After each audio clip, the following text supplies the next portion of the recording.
Yeah, well, I've got a toolbox of things that I can call on to support customers in their healing journey.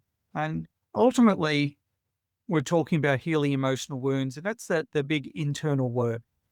However, I've got something, and this is just one thing, and think of it as a good entry point.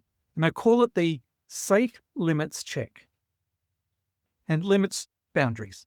So the safe limits check, it's something that you and I have talked about, or Leanne, a pause, or that space between deciding what to do next. And the safe limits check, it's really an acronym, SAFE, and presents itself as 4 questions that can be used in certain circumstances before you respond to something, either with your default behavior of the open door, yes, or the closed door, no. Yep. So let's go through it. Safe. S is for literally safe, and asking yourself, is this emotionally, physically, or mentally safe for me? And an important distinction here is feeling safe and feeling comfortable are 2 different things. Sometimes I need to have a little bit of discomfort because discomfort doesn't equal danger. Is for authentic. Am I responding from my authentic self according to my values and needs, or am I responding from fear?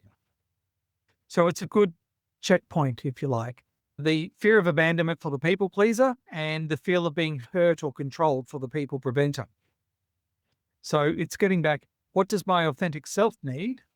The second or next part of that, which is really important, is F, and that is F is for fair.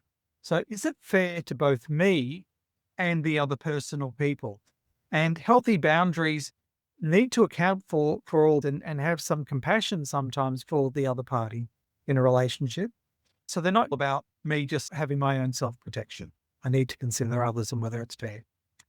And the E stands for expressive. So can I say what I need to say clearly and directly to the person who needs to hear it?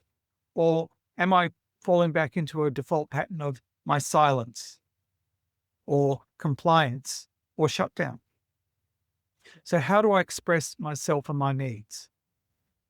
Even this at a beginning point can be quite confronting if you've not dealt with that sort of stuff before and looked through it with this lens. So the 4-step pause won't transform one of those patterns overnight. It just starts to create a gap so you can reflect on things a little bit more in between the trigger and the response.